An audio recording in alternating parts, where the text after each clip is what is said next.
Hi everyone, welcome to my channel. My name is Tessie and today we're going to be recreating this style. If you're new to my channel, you're welcome. If you're here to subscribe, kindly do that and let's get right into the video. So guys, we're going to be making this style and you'll need about 3.5 or 4 yards of fabric depending on how long you want it. So I'm making use of this fabric. It's called a Duchess and I'm making use of 4 yards. So I'll be cutting 2 yards for the front and then 2 yards for the back. Hope you understand. So since my table is not that wide, I'm going to be using a pattern paper to illustrate this style and then I'll go ahead to cut out my fabric. So this style is a very simple one. So you need 2 yards for the front, 2 yards for the back. So let's cut out the front pattern first. So what we'll do is to fold our fabric into two. So I'm going to be using my pattern to do that. So I folded my pattern paper into two, as you can see. So after folding my pattern paper, I'll be taking the shoulder measurement. So I'm using this as an illustration. So for the shoulder, you chalk out your shoulder divided by 2. Then you come down to your armhole line. Then you come down to your waistline. Then you come down to the length of the gown. So I'll connect all my lines.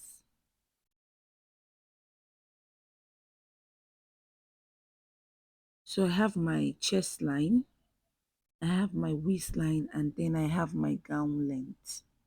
So what we'll do next is to place the neck measurement. So you place your neck measurement. I'll be using 3 by 3 inches. I'll connect my neckline. After doing that, I'll come down by 1 inch for the shoulder slope. Then I'll connect it to the shoulder line. Then I'll check what I have at that chest line area. Divide whatever you have by 2, come in by ½ inch, and then at the chest line, place your bust measurement divided by 4. Then you curve in your armhole. Then at the chest line, I have my bust divided by 4, as you can see. Then I'll be adding extra 2 inches for sewing allowance. Then at the waistline, you place your waist measurement divided by 4. Then you add your 2 inches for your sewing allowance. So what I will do is to connect from the chest line to the waistline. So what I'll be doing next is checking what I have from the waistline to the gown length. So you place your tape at the waistline and you check what you have from the waist to the gown length. So what I had there was 11 inches. So I'll place that 11 inches at this waistline area. It is very simple. So what I'll do is to connect this line all the way down. So I'll connect it all the way down this way. So guys, this is a very simple thing to do. Check what you have at the waistline to the gown length. Whatever you have, place it at the waistline area and then you connect it all the way down. Then you cut out. So just watch what I'm doing closely. Have you subscribed to my channel or liked this video? If you haven't, kindly do that and let's get right back. So after cutting, I'm going to be cutting out the neckline and then cutting out the shoulder slope area. So guys, this is what the front pattern looks like. So we're going to be using the front to cut out the back. In case you want to add zipper to the back, chalk out your 2 inches for your zip allowance before placing your front on the back. But I won't be adding zipper to mine. So let's go ahead to cut out on fabric. So I've chalked out my lines. As you can see, I have my shoulder line, my armhole, my waistline, and then the gown length. So for the gown length, I'm making use of 40 inches. So I want it to be 40 inches long. I have my neckline 3 by 3 inches. I came down by 1 inch for my shoulder slope, and then I curved my armhole. At the chest line, I placed my bust divided by 4 plus 2 inches.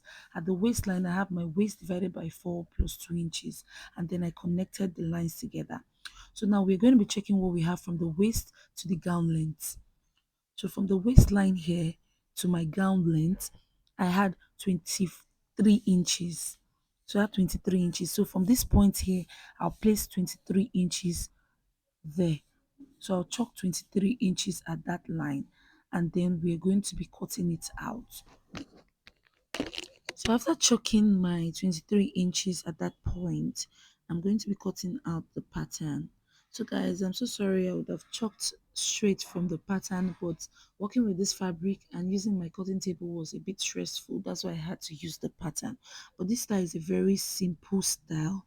If you do not understand, just watch the video again and you will get it. So as you can see, I'm trying to cut out my fabric.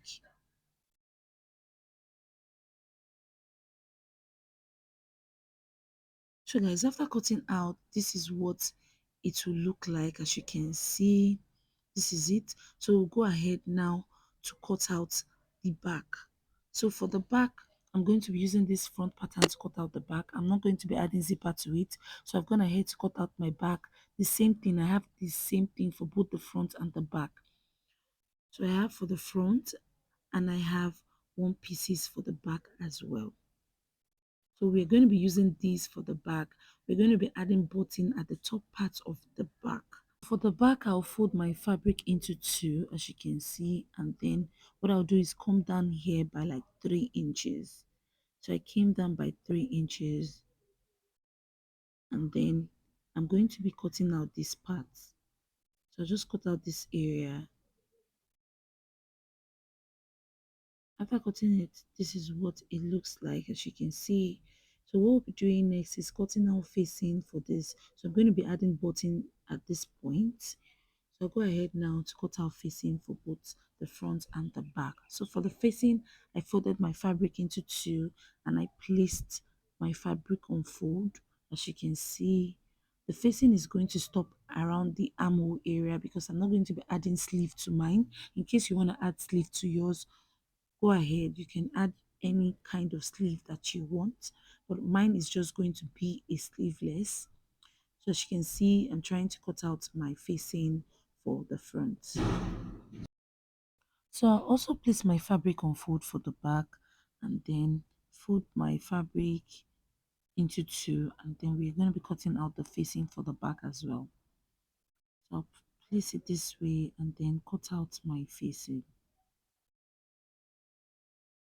So guys, after cutting out my facing, I'll be joining the front and the facing together, right side facing each other, and then we're going to be stitching using 1/2 inch. I'm going to stitch the neckline and then stitch the armhole area as well. Then I'll flip it to the right side. Then for the back as well, I've gone ahead to make a small loop. So I'm just going to attach it at one side of the neckline area. Then I'll stitch here and then attach the facing on it, right side facing each other, and then stitch the neckline and the armhole. So guys, after doing all of that, this is what it looks like, as you can see. So guys, what I'll be doing next is joining the front and the back together. I'll stitch the shoulder using 1/2 inch and then shape my dress all the way down. After doing all of that, I'm going to weave the down part and then shows the end results. So guys, this is the final result. This is what it looks like. This dress came out really lovely, and this is the back view. As you can see, I'm definitely going to make one for myself. I really love the outfit.